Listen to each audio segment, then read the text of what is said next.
very warm welcome to everybody watching this evening. I am Samantha Castle, the Senior Manager for Alumni Relations at the University of Pretoria. Tonight, it gives me great pleasure to introduce you to another informative and engaging edition of LeadUP online virtual chats. For those of you joining us for the first time tonight, LeadUP Online is a series of virtual panel discussions among our well-renowned UP academic staff and alumni situated in South Africa and across the globe. Each session we look to address topical issues of public interest that are affecting our society. We would love to engage with you over social media, so I encourage you to comment on tonight's session and subscribe to our YouTube channel if you haven't already. Before I hand over to our moderator for the evening, I'd like to thank you for tuning in. We really do appreciate your ongoing support. So without further ado, let us kick off tonight's discussion.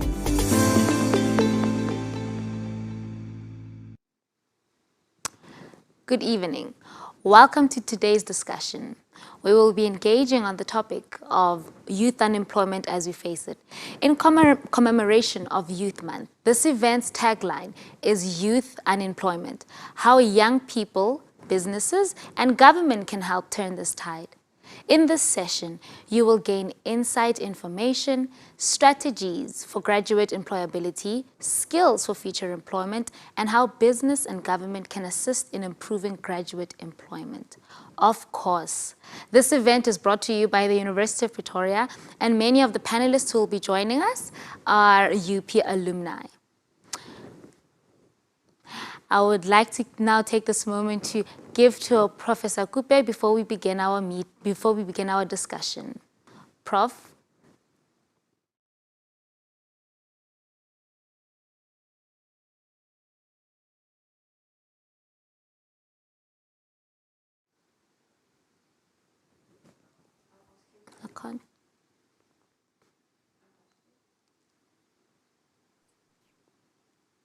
Excuse me, our statement of the year, I was muted.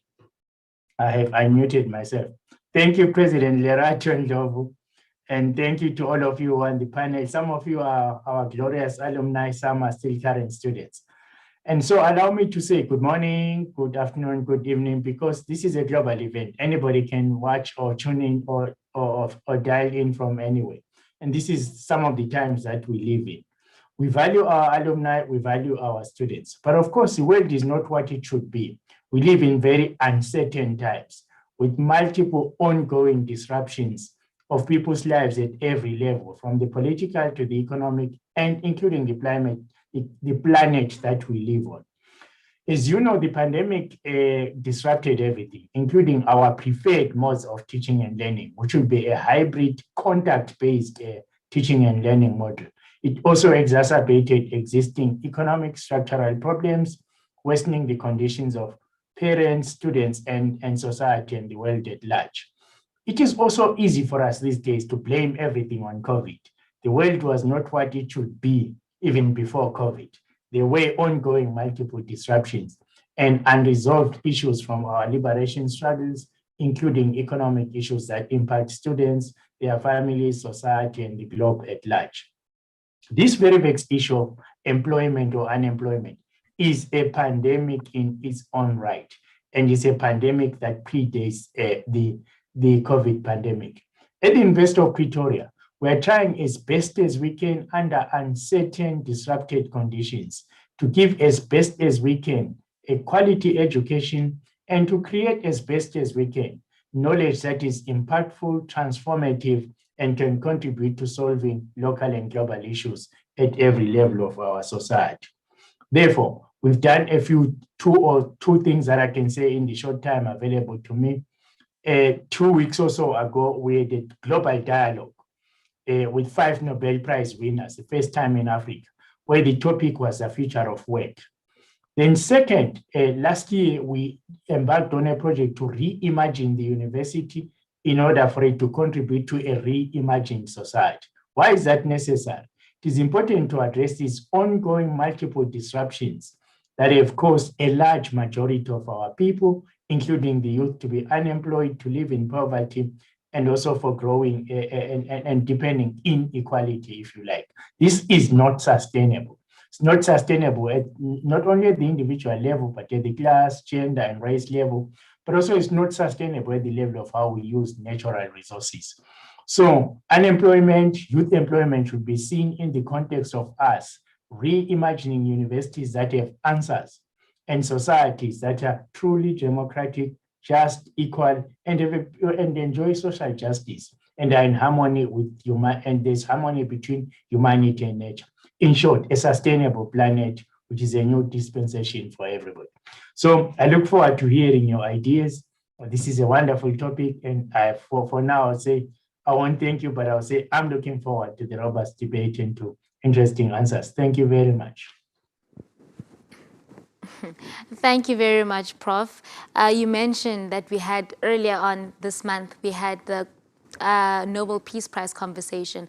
And today we continue with those conversations with the young Africans who are giving input on our issues that we face as Africans. So without further ado, I would like to now welcome my speakers tonight. One of my speakers, the first one is Mishka Abdul Sattar, a legal executive at KitKat and KitKat Group. Then we have Thabo Shingange, who is the spokesperson of the South African Union of Students. Then on the line we have Ms. Lesedi Motswamire, Head of Affluent Integration of at Standard Bank. Then we have Mr. Adir Ramasa, a career consultant at Investec. Then we have Ms. Noktula Nwameda, Youth Entrepreneurship and SMME Development Officer for the United Nations Development Program. I welcome you all to this discussion, and I know it'll be a very robust one with solutions at the end of our discussions. So, Stats SA recently released the latest unemployment figures, which indicate an increase of 32.6% in the first quarter of 2021, with unemployment among youth reaching a 72%, and African Black women remaining the single most vulnerable group with an unemployment rate of 38.3%. Our topic today focuses on the following question: how can young people, businesses, and government turn this tide? So now we'll begin with our discussion, and I'll pose the questions to you. And the first question is that with these shocking unemployment statistics, and with our country being in such a desperate situation, what would you tell the president of this country, President Ramaphosa, some of the things that you would advise him to do over the next 18 months to address this particular issue? And I'll start with you, Mishka. How would you advise our president to go about this particular issue? Thank you, President. I think first and foremost, I think most of us sitting here would agree, and the viewers from home, that it takes a village or community to raise a child. And I think at some point in time, that baton from the village or community needs to be passed on. And that would then go to government, our government, as well as the corporate South Africa. And I think that's where we need to see fundamental change. You know, the government and corporate South Africa need to firstly recognize that, you know, the first pandemic that we've faced before COVID was youth unemployment. And taking it from there, it needs to be an approach which both corporate South Africa and government work hand in hand. And I think I've looked at in the past week a youth policy that was drafted by the Department of Women, which emphasizes basically on youth unemployment and empowering women and individuals that are differently abled. And in that, it talks about how do we get youth entrepreneurs developed, and how do we give them the necessary skills and resources. If we look at corporate South Africa, unfortunately, we live in a world that is surrounded, and we work off money. Money is what makes the world go round. And so how does the government then interact and tag team along with corporate South Africa to ensure that young people in South Africa that have the skills are actually being employed and developed continuously? And I think with that, you need to play around with the ideas of, let's start initiating tax incentives, you know, corporate social initiatives. Let's decrease corporate tax for companies that employ about 30% of the youth. And I think with that going forward, we can then take it on a hand, we can take it forward and hopefully one day decrease the youth unemployment rate. But apart from that, I think it's also fundamentally important to look at how do you define the statistics of youth unemployment. It's youth between the ages of 15 and 35. And for me, I think if you think your youth is now at the age of 15, who's now looking for work, I think there's something fundamentally wrong with our education systems, both basic education and both higher education. And I think both of you will agree that then the play or the question that comes in hand is access to higher education and basic education. Yeah. And if we don't deal with those building blocks, then we're going to be sitting with a bigger, unfortunately, and a higher rate of youth unemployment. That's very accurate. And I like how you speak of the relationship between now corporate South Africa and also now with the government in assisting breach this, what you call this gap that we have with unemployment. And I'll go to you now, Nokuthula, that what would you advise, how would you advise the president on this? Thank you very much, Lerato. And yeah, once again, good evening to everyone. I think it's a wonderful opportunity just for us to be able to discuss such a topical issue and something that's very relevant for young people in South Africa. And I agree with what Mishka has just pointed out, that there has to be synergies and leverages between the public sector and private sector in terms of building young people and addressing the issue or the biggest plague, which is youth unemployment. And I think for me, it's building on future skills. Currently, a lot of people are just focusing on what can we do now, but we need to really move away from that. And again, I think building on to the different strategies and policies that are focusing on youth, I think it's very imperative that we begin to foster certain entrepreneurial minds amongst young people. And the focus again, because our youth categorization is between 15 and 35. That's such a wide gap. So you have youth that are not in education, employment, or training across the spectrum. But when you really think about it, the most marginalized and vulnerable people are probably going to be young females, again, within that spectrum. So I think it's very important that even in what we're looking at in terms of the relevant initiatives that focus on young people, I really think we should also take into account young females or young women within that category, because these are likely to fall into extreme poverty over time. And most of the times you find that they sit at home. So even within this period of COVID, you've noticed a lot of the women, maybe even within the informal sector, young people, they've had to stay at home. They can't go out, they can't make any kind of income. So I really think, yeah, in building that, we really need to foster some kind of an entrepreneurial mindset amongst the young people. And as early on as in maybe high school, already start off with a curriculum that fosters entrepreneurship, just so that as we develop young people, it's already that you're not just looking for a job, but you can create some kind of employment for yourself. Thanks. Thank you very much for that. You brought up two important ones, which were skills, and also you brought up also entrepreneurship. Both of these are very vital when we are having this conversation. You know, it always comes up. Then briefly, I would like to give it to you, Thabo. How would you advise the president? I think firstly, thank you very much for inviting me, and good evening to fellow panelists and to Prof. Kupe. First, I want to problematize why you say briefly, because I don't think I'll be brief in terms of such a pertinent conversation amongst young people. But I come from a higher education. I mean, we're all university students, but being a spokesperson of SAUS, I think the South African Union of Students, my background primarily focuses on the issue of education.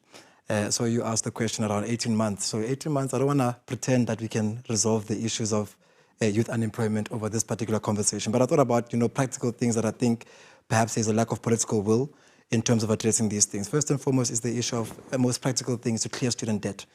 Student debt in this country is sitting at about 10 billion rand, or just over 10 billion rand. It sounds like a big figure until I problematize and say you're able to clear or to bail out things like ESCOM, to bail out things like SAA year in and year out.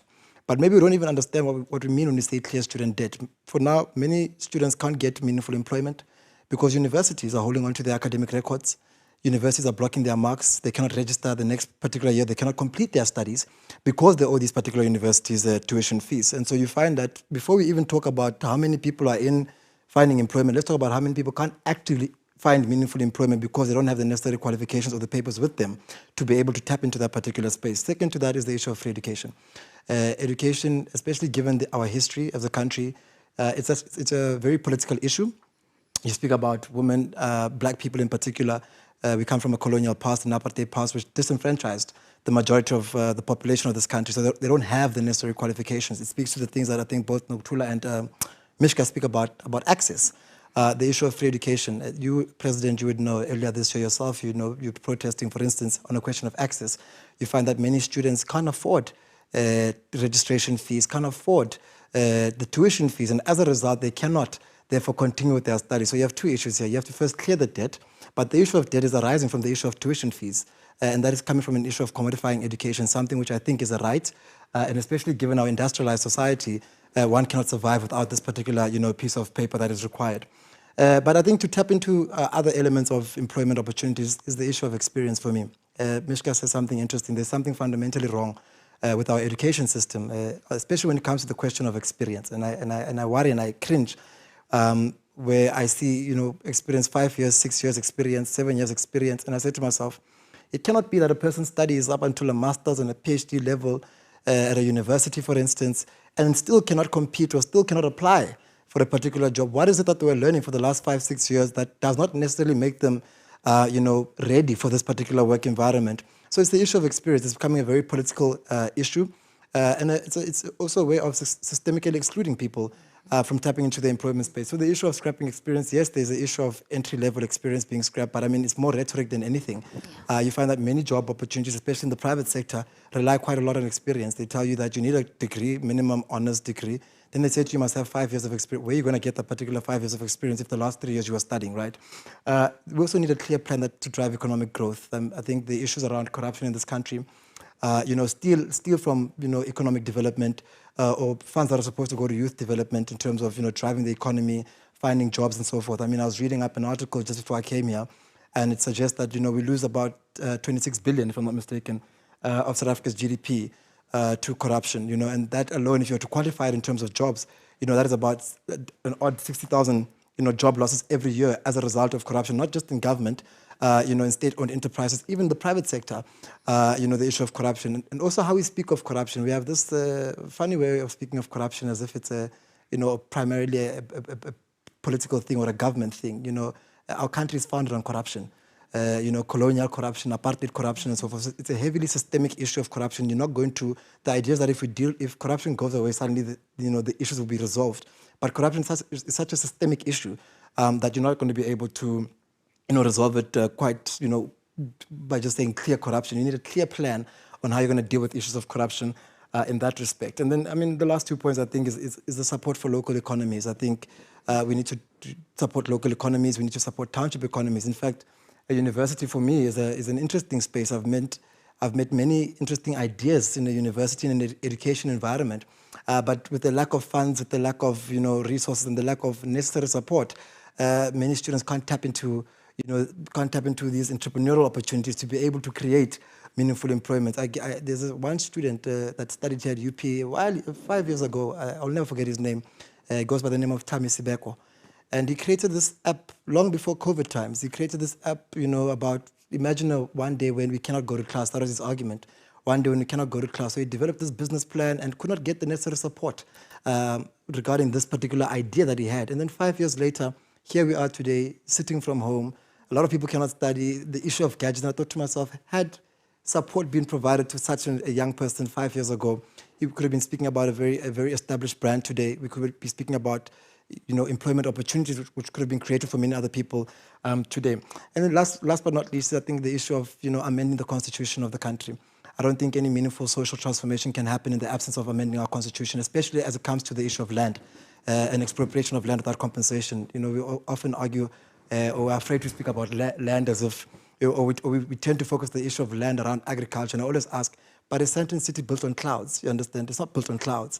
We need land so we can be able to tap into various opportunities, agricultural opportunities. You can't start businesses today. Banks don't give us, I hope people from Investec maybe can speak into this particular issue of how the banks have politicized issues of getting land, issues of mortgages, issues of funding, especially for women, single women and black women. I think I'll leave it at that. It's a heavy conversation I'd have with the president. It really is a heavy one. It really is.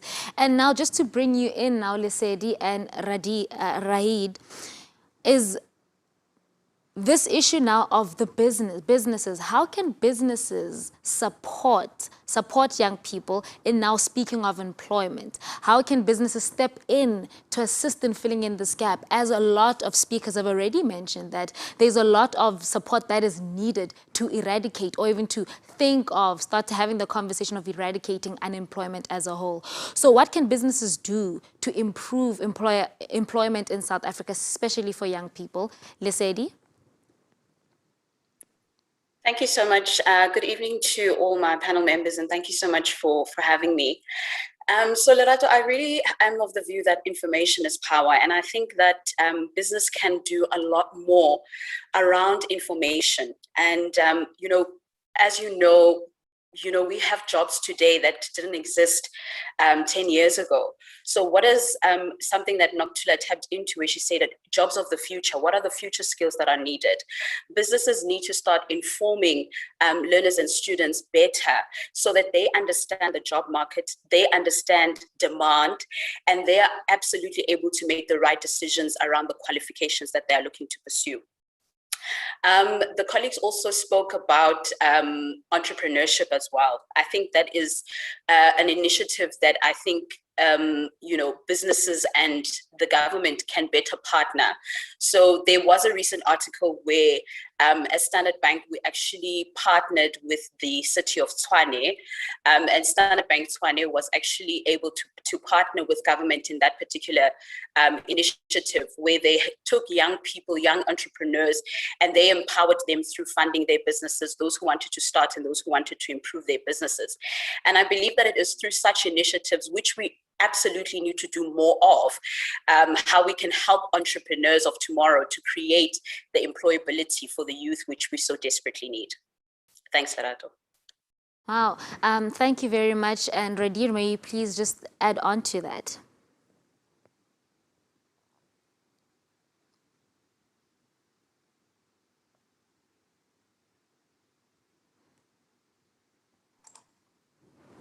Hi, sorry guys, I think you frozen.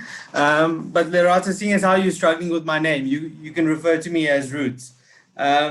So good evening, panel members. I'd just like to pretty much echo the sentiments of everyone who's gone before. I think Mishka kind of hit the nail on the head when she discussed we've got to make sure that the building blocks are there. And we can't necessarily put it at the feet of one specific group of individuals to take blame or take responsibility for this. It's all our responsibility. From a business point of view, you also have to remember the pandemic has hurt businesses and individuals alike. And as a result, I think even though we see such an increase in terms of youth unemployment, what we must remember is that a lot of corporates have still done somewhat well to maintain levels of recruitment at the graduate level over the past few months. In fact, what you've seen, I think initially what had happened is, people were struggling to figure out how do we go about doing recruitment when you can't physically see someone, and obviously all the risks that were associated with the pandemic. You see a lot of corporates now starting virtual interview processes and going digitally to make sure that we can now ramp up recruitment again. But again, going back to what Mishka had said, it is very important, I think, for there to be a partnership between all stakeholders, and all stakeholders meaning almost every individual in this country. I think it's very important that government also comes to the party, to say, listen, this is the story, we need to fix this together, along with, our tertiary institutions. Lesedi also made a great point around the fact that it is about information. One of the most heartbreaking things I always come across is when I find exceptionally bright Black students who've come from a very impoverished background, and for example, they've taken up a bursary and decided to study something that they aren't really passionate about, but someone has, not necessarily given them the right information. And then they find themselves at the end of that qualification with a wonderful degree, but there's a misalignment between that qualification and their passion. And then lies another conundrum. What do you do with that? So these are kind of factors that we do need to speak about. And I think everyone has their part to play. Thank you very much for that, Roots. And now I like how we brought together all the different sectors. As you have mentioned, we brought in the government, we brought in the business. But now I'm more curious. Now, contextually speaking, here we are alumni of this institution. We are university students, some of us sitting here. My question now brings it back home to the institution, to the universities. Are universities doing enough? When we're now speaking of this issue of unemployment of the youth, are universities doing enough? Can universities do more? What exactly can they do more to assist young people to be more employable? And to also alumni, what role could they be playing to help this unemployment rate that we are baffled with at the moment? I'll start with you, Thabo. Thanks. I think before I answer this particular question, I like what I think it's Rudy or Roots, if I'm mispronouncing his name, speaks to when he emphasizes the point of information. But I think alongside information is about access to information. But when you say access, what do you mean? Data is expensive in this country. If I can't get information if I can't afford, data costs in this country. So that is a fundamental hindrance towards accessing information. Yes, a number of institutions do play a meaningful role in terms of, having zero-rated websites and so forth, but it doesn't deal with the fund. Someone mentioned an important point that, how you define the youth. You have people outside of the university space. You have people in, all over the country. But I think when I bring it back home, it speaks to this particular issue that we have, where we overemphasize universities and undervalue TVET colleges, especially for a developing country like ourselves, right? So I think from how I see it, what are universities doing? I think it's how is our education sector set up in terms of trying to deal with these particular issues. So right now we have every student, we have this understanding or this logic, or we've driven home this idea that without a university qualification, you cannot make it in life. And it's very worrisome, and I'm saying this ironically, myself being a university student, but I'm saying it's actually very worrisome because we're a developing country. In fact, what we need is more artisans, and that comes from the TVET sector. In fact, those are the people, in fact, who are able to create jobs than other people. Universities for theorizing, knowledge production, that is what actually a university was in its original form, supposed to be a very elitist space, a very, it's a space where knowledge production and so forth. However, since we've commercialized education, universities have taken a different turn. And so now everybody thinks you must run to universities to be able to get employment, whereas the issue is to run to your TVET sectors and be able to create different spheres of employability. But one thing I think the universities themselves can do, in fact, one of the reasons students run to universities is because they're also not stupid. TVET sector is not an attractive option right now for many South Africans. We speak about poor infrastructure. We speak about poor teaching staff and so forth. So it's not like they're not aware of these particular realities. They're avoiding that because of the dire state that these institutions find themselves in. But one thing that universities can do, and I think about a university like University of Pretoria, for instance, heavily resourced institution. And I've always thought about this idea. I said, just up the road from UP, oh, not really up the road, maybe a few kilometers really. We have, the Tshwane North College, Tshwane South College, the TNC College, right? And I've always asked myself, I've gone there many times, their libraries are porous, the infrastructure is porous, and I thought to myself, what kind of collaboration can a University of Pretoria do with a TVET college up the road in terms of maybe, maybe on certain days allowing those students to benefit from the resources and the infrastructure that such an institution, has at the University of Pretoria. Those are some of the ways you can bridge this particular gap between the TVET and between universities. And, synergies, you speak about government and the state. I speak about synergies between universities and, TVET colleges to say, while you're theorizing, while you're doing artisans, what meaningful role can you play in terms of bringing or merging the two together and exploiting, what the education system in and of itself can bring about. Also the issue of, I think universities need to be able to promote the issue of access, meaningfully so, right? We have, and I speak within the South African context, we have a fundamental issue in our country with how our education institutions run. I ask myself, and it's a reality, they know where you graduate from matters. it's a reality. It was not by mistake that I came to UP. In fact, I wanted to come to UP because I knew that, as Prof. Coupe was saying in his opening remarks, that they strive to promote or they strive to provide, quality education in that particular sense, right? But I worry about, a university somewhere in deep rural. I won't mention university names in particular, but I worry about a university in a deep rural area, which, a student studying law at that particular institution and a student studying law at this particular institution, both have law degrees, right? Both have LLB degrees. But when they go and compete for a job, it's a reality that chances are you'll take a person coming from your Ivy League institutions than you would from those particular other universities. So I think there's a disjuncture in our university systems. We are striving to be the best and not to carry each other as institutions. I think universities can do more in terms of dealing with those systemic issues as opposed to dealing. I don't think UP, given that we're all here contextually, has a fundamental issue as this particular institution, right? I think it's doing quite great. The executive, the management is doing exceptionally well in terms of driving a world-class institution. But I do think that, if you were to collaborate with others more, I'm not saying, I don't know, maybe they are already doing that. I'm just, speaking from the top of my head.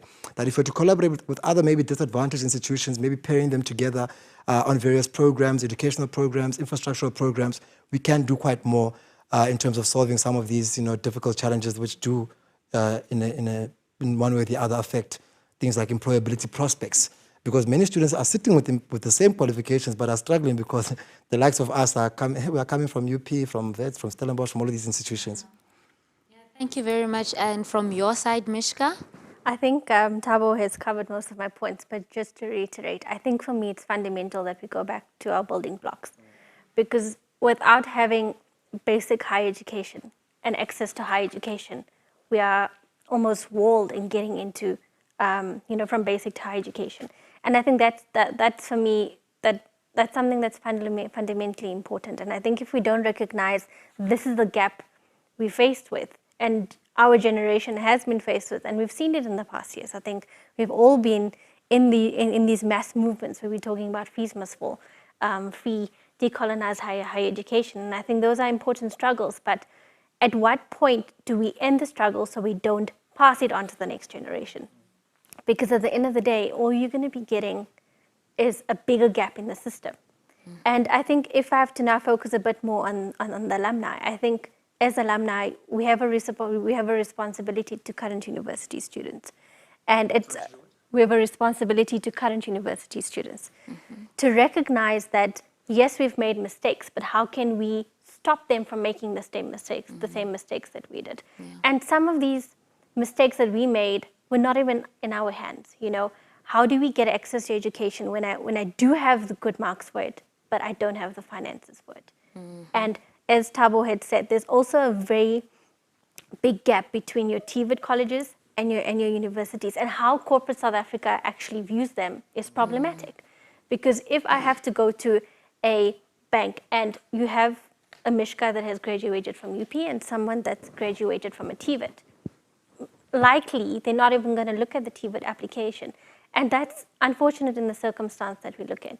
So I think even as alumni that have created our own businesses in our spaces, it's our now duty to start employing youth and giving them the skills that are necessary in order to grow themselves and to form and build South Africa and build other youth.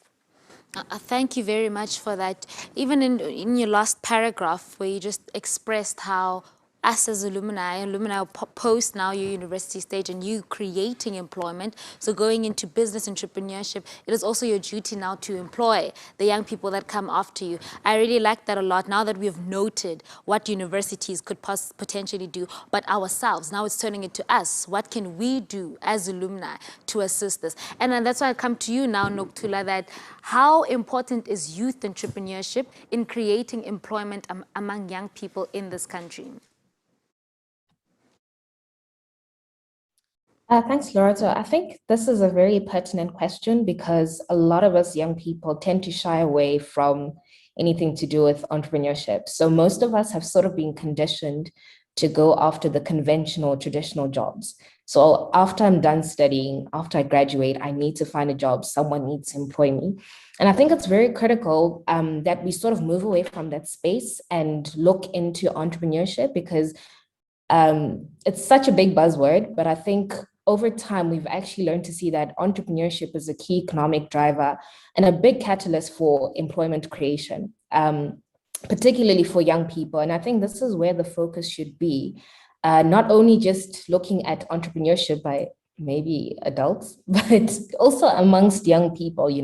We should be focusing more in terms of what can I do, because there's a lot amongst young people that we should be celebrating in terms of creativity, innovation, and our technological aptitude, for instance. I mean, I can just give a few examples around this. For instance, during the COVID-19 pandemic, when it was right at the peak, I think a lot of young people got into the space of creating different tools and mechanisms that would assist people during the pandemic, whether it was to do with food service delivery, whether it was to do with sanitization and so on. But it was a lot of instruments or tools that young people were developing just to assist their communities. And I think that's very key. And I think this all stems from, again, I'll go back to our education system and the curriculum, that entrepreneurship should not be something that's taught when you already get to university. I think that's a bit too late, because you're sort of conditioned to find a job once you're done with your studies. So I think this should be something that's fostered from right at an early age, even in primary school, whether we're teaching them just to make something, sell it, but as it's fostered from a young age, I think it's easier than once you get to university, that I'm pursuing this because I want to open my business in this particular space, and I want to employ certain number of young people that could assist me and build my business into a great entrepreneurial venture. So I really think it's an important factor in terms of building the economy and also just creating jobs for young people. And I think within the space, there's a lot that's happening, both in the public and the private sector. You'll find that there's a lot of initiatives trying to push quite a strong agenda in terms of promoting entrepreneurship. For example, the Yes platform. But I just think there needs to be one comprehensive platform that would bring together all these initiatives for young people to get a better understanding of what it entails to be a young entrepreneur and what the space can provide. I think it provides so many endless opportunities in which we can tap into as young people and provide employment for the future generations. Thank you. Thank you very much, Nokuthula. And that was very helpful. And again, I think that part now speaks to what we can do as young people. So now creating these businesses, engaging in this particular sector. Now that we have looked at government, we have looked at what government can do, what the universities can do. So the tertiary, you even corrected it in TVET. So tertiary institutions can do what we as young people can do. I would like now to focus it directly now on employment. And this will now speak to you, Ruth and Lesedi. You could maybe just clarify us on this matter, directly dealing with employment and being employable. And my question to you, now that we find ourselves in a COVID context, with everything, things have changed, as you have mentioned, that different skills are needed now in the workspace. So now my question posed to you would be, which particular soft skills are recruiters looking for at the moment, taking now into context where we find ourselves as a world in general? Lesedi? So Lerato, the workplace is an interpersonal space where relationships must be built and fostered, perspectives are often exchanged, and occasionally conflicts need to be resolved as well, all of which rely on soft skills. So the soft skills that I think we are looking for is your ability to communicate effectively with others. Problem solving is a big one. Showing initiative and responsibility, and being able to work in teams, work well in teams. And I think that's also another big one, because when I was in business school, you would often hear people say, I hate working in groups, or I prefer working on my own.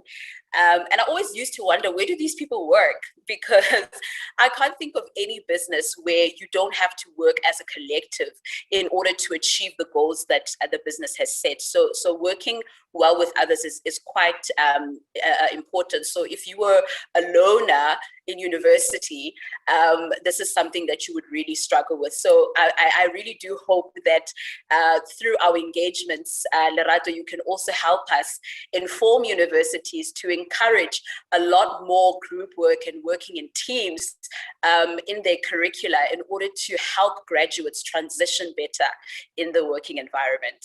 Thank you. Thank you very much for that. And that's So I'll just go along with Lesedi's points. I agree with her on all the points that she did mention. Two things I probably want to add to that. Number one being self-awareness. I really think it's probably one of the key soft skills that people overlook when coming for an interview, when job seeking, is that people don't take enough time to sit down and really understand who they are as a person. You know, what it is that they're really good at, what aren't they really good at. And I've often sat down with students who've said to me, but how on earth am I supposed to know? Well, it's quite easy. You need to speak to your friends, your family, you know, ask them what on earth annoys you about me? Or, you know, what are you so grateful for? You know, one attribute of mine that you're really grateful for. Just so that you get a better sense of how other people view you and where they see your strengths and whether or not that correlates to what you think your strengths and weaknesses are as well. So self-awareness is a big one.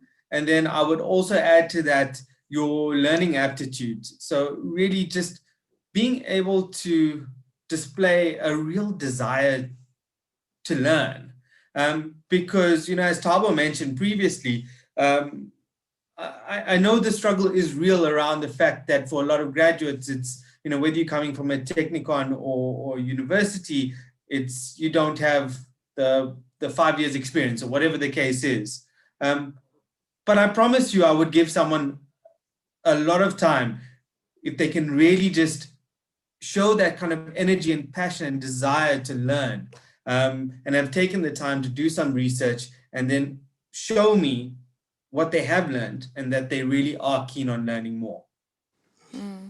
Thank you very much for that, Ruth. Then again, on what you're saying, I would like you now to further elaborate on this. What advice then would you, because you spoke about knowing yourself, you spoke about that, what advice would you now give to someone who finds themselves in a situation where they studied one course or got one degree, but they find themselves now employed and their employment has nothing to do with what they studied? What advice would you give this person now in regards to the point that you have now mentioned?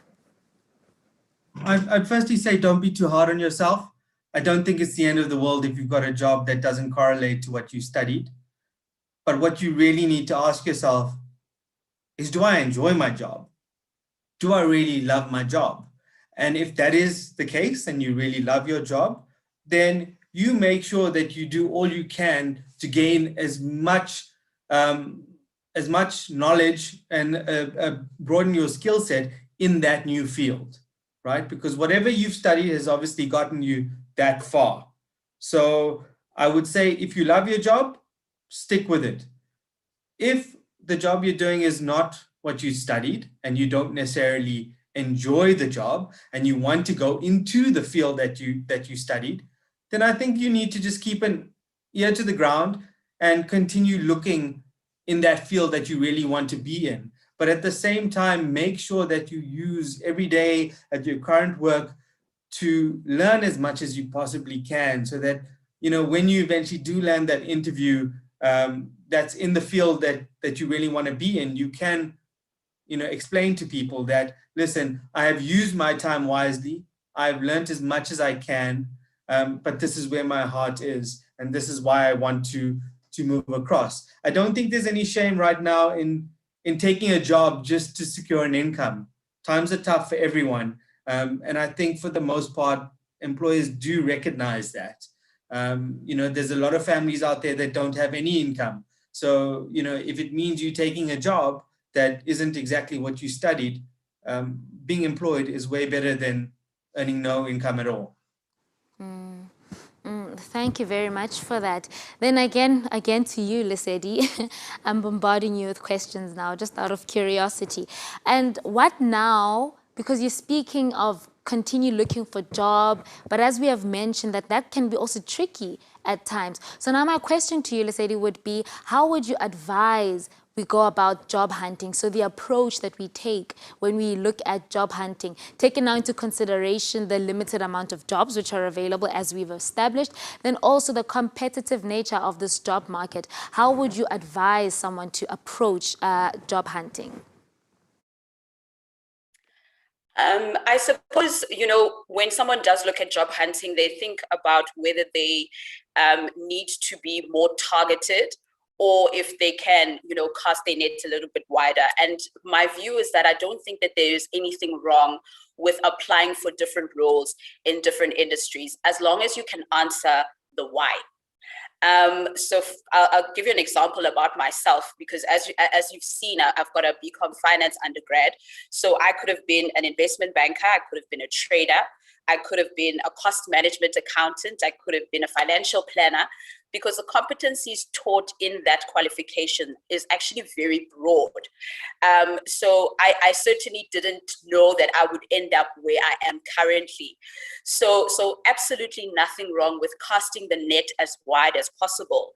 But I think also, you just need to be able to answer that, why should we hire you for this role in your interview? Thank you. Thank you very much for that.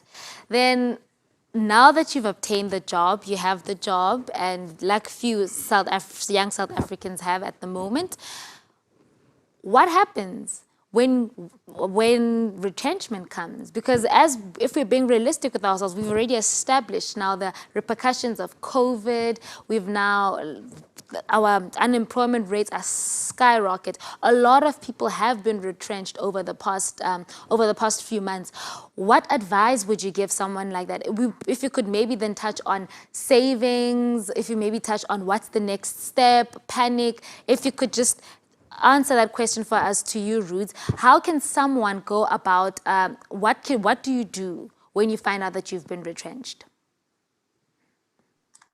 Okay, I think first and foremost, when you are being retrenched, the idea is not to take it personally. It usually is a business decision, which didn't necessarily have anything to do with you. So what I would first try to figure out is, okay, what does this mean for you in terms of, are you owed a package? Is there a lump sum payment or something of the sort? I think what's very important, like you mentioned, is to make sure that you have enough savings, and then to maybe look at, from a financial point of view, budgeting correctly, so you know how long you'll be able to sustain yourself and your family, or whatever the case is. And then go into the job market as quickly as possible. I know for a fact that most recruiters don't look down upon people who have been retrenched. I myself have been retrenched twice in my career. It is something that does happen. And especially now in these times, it's happening a lot more often. So another thing I would probably stress is to really look after yourself as a person. The mental side is so big. I've seen a lot of people be retrenched and almost like blame themselves for not being good enough, that they ended up being retrenched. And it often has nothing to do with you or your performance. So like I said, don't take it too personally. You just kind of got to get back on the horse, but make sure that you're able to do the basics first. Budget properly, make sure you're saving enough money, make sure you know how much money you have and how long it's going to last you, and then really start attacking that job market. And when you're attacking the job market, use your connections.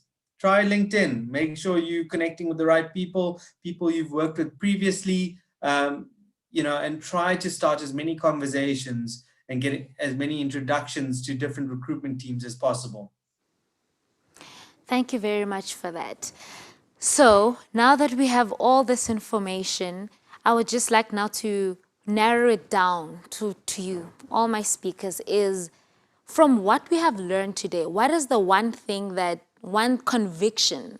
And if you could keep it brief, because I'm actually taking mental notes, because we actually need to now start living all of this out. But what is that one conviction that you think every young person and every sector. So young people, business, government, just society as a whole. One conviction that we should all hold that can bring us closer to eradicating youth unemployment. So just in closing, that one thing that you would want us to act on as young people, business, government, society as a whole, to try and eradicate youth unemployment. What's that one thing? Then coupled with that, giving a piece of advice to young people in relation to youth unemployment. So I will start with you, Mishka.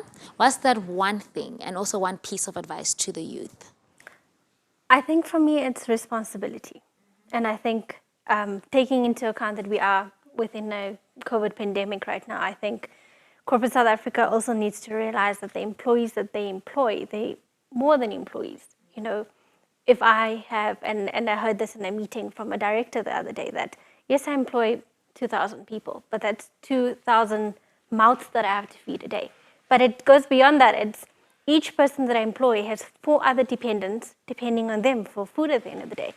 And I just hope that government, corporates, and us as youth can also start looking at it from that perspective and see employees to be more than just something that keeps our business going. And I think the advice that I'd give the youth is try and be as flexible as you can, as adaptable to the environments that you put in. But, you know, keep yourself healthy, particularly your mental health. Pay particular attention to your mental health during the fast-paced times and the way we're changing. And also I think, you know, I've always learned since I was growing up, and it's something that's said in the Quran, seek knowledge from the cradle to the grave. And I believe that if you're constantly learning and bettering yourself, then you might be able to keep up with the times. Okay, thank you very much. And you, Noktula, one thing.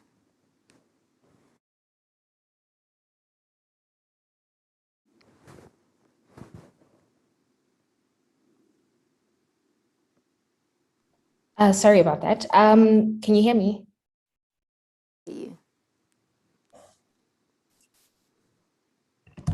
Okay, I think for me, particularly, I tend to agree with what Mishka said, but I think we just need to move from a point where we are talking, because I think there's a lot of dialogue between entity A and entity B, and we actually just need to start acting on the different plans or initiatives that we're putting forward on the table of discussion. And we really need to start implementing those things and establish how can we do it better for young people? What more can be done? Who else can we collaborate with to ensure that the space for young people is an enabling environment for them to perform better? And I strongly believe that there's really room and opportunity for all the different actors and stakeholders to come together and bring together their thoughts and their different ideas in a conducive way that it promotes an environment that can create employment for young people. And then just on that last point, for the young people, the advice that you would give, I think personally, I would say that it's very important that you also put your best foot forward as a young person. I think many a times we are quick to give the excuse that the environment looks like this or the environment looks like that, but sometimes we're not as aggressive. We become very quickly discouraged just in terms of pursuing the opportunities, pursuing whatever exists beyond what we can see. So I think I tend to agree with what Lesedi said, that you just need to cast your net as wide as possible, and something will definitely come. Someone is always watching. And yeah, I believe that once you put your best foot forward, the opportunities will come seeking after you. Thanks. Thank you very much. Thank you very much, Noktula. So I'm looking at the time and we are really running out of time. However, it would be a great injustice if I don't now move to questions that you have submitted, where young people have submitted a lot of questions for this panel, and we will now be answering those questions. It would be a great injustice if we do not go through those. So I'll be going through a few questions which have been submitted, and these are very interesting, I must say, and I'm just so glad the conversation so far has been a robust one. So I believe that we will get solutions to these problems. So the first question which I'll pose to you, Thabo, is Is the low transfer of skills from one generation to the next a consideration when trying to predict unemployment levels? In the past half century, which skills have become scarce? Can you just repeat the first part? Is the low? Is the low transfer of skills from one generation to the next a consideration when trying to predict unemployment levels? Look, I mean, the issue of the transfer of skills, I mean, from one generation to the next, I worry. My mom grew up without the internet, so the skills that she has and the skills that I would have growing up, in a particular generation, of course, are going to differ. So each generation is bound to change in terms of skills. I don't think the issues about transferring skills. I don't want my mother's skills of cooking, whatever the case might be.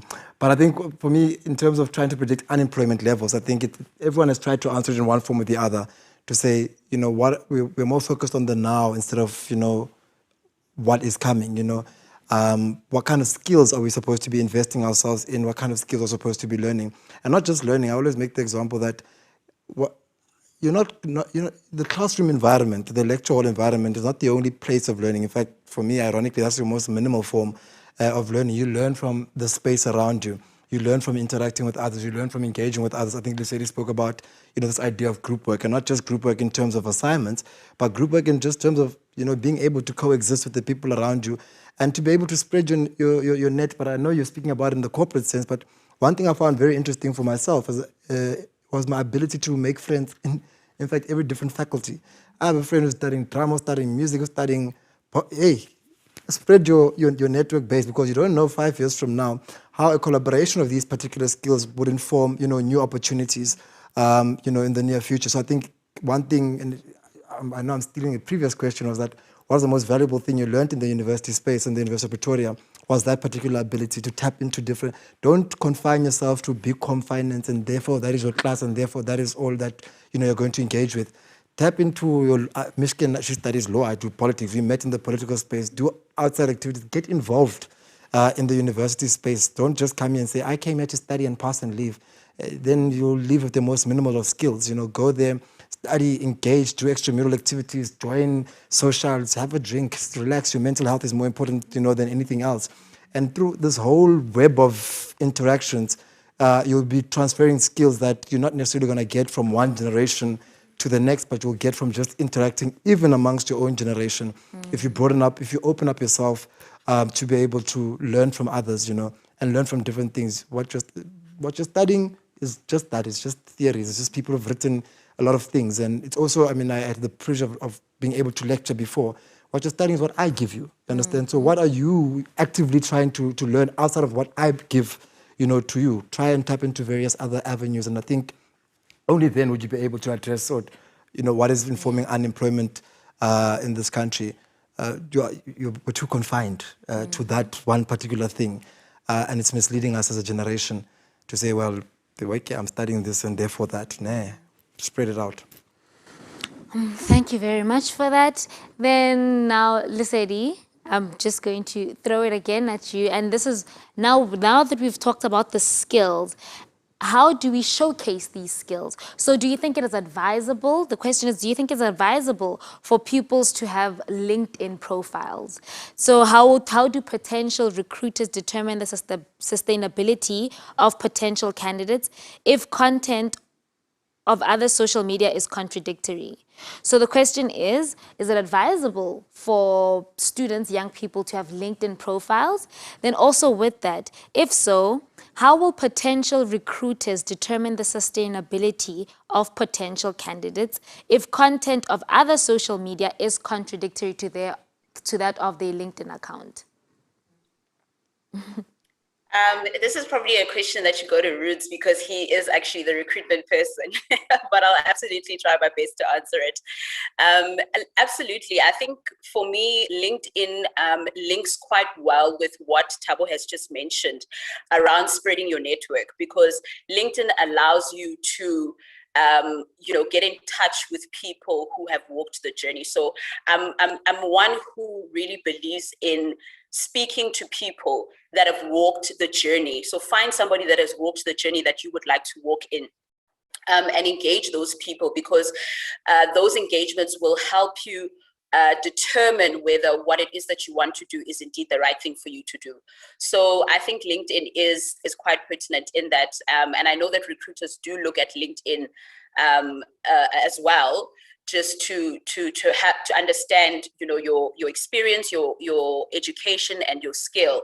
But it helps you as an individual, because you are then able to tap into information about other professionals and see what best works for you. I mean, there's an array of different professions, different roles.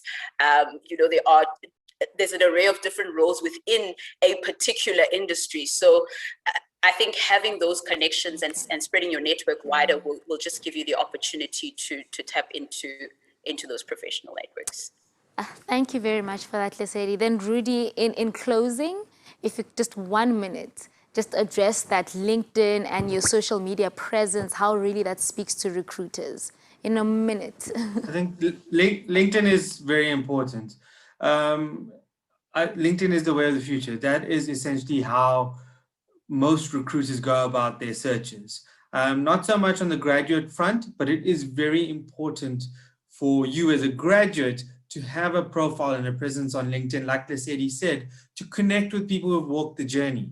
You know, if you're very interested in a company and really want to work for them, the best way to find out whether or not it's the right fit for you is to connect with other people who work there and approach them and ask them, what do you love about working there, whatever the case is. And don't be discouraged if people don't respond. You're probably going to have to send about 100 messages before someone does eventually respond, but it will be worth it. With regards to other social media accounts, yeah, I think, listen, LinkedIn is the professional one. The more social media, Twitter, Instagram, things like that, we will typically have a look at to make sure there isn't anything, you know, that we really need to be concerned about. But, you know, follow the rule, like, don't post anything you wouldn't want your mother to see. I think that sums it up. Thank you very much for that, Ruth. I'll remember that. Mental note taken. And again, we have come to the end of our conversation, our discussion, and it was quite a robust one. It was a very robust one, and that's why I encourage that it shouldn't just stop when we leave this room or when we end this Zoom meeting, but it should be discussions amongst ourselves as young people, discussions amongst ourselves in corporate, in government, in different spaces, so that we actually bring, and like you were saying, Lesedi, it shouldn't just be discussions, but we act on bringing this to a stop in each and every single way that we possibly can. Thank you very much, and I'd like to send a special thanks to the Vice Chancellor who is with us through this sitting. I appreciate that, and I appreciate each and every single one of your input on this discussion, and we will definitely be in touch.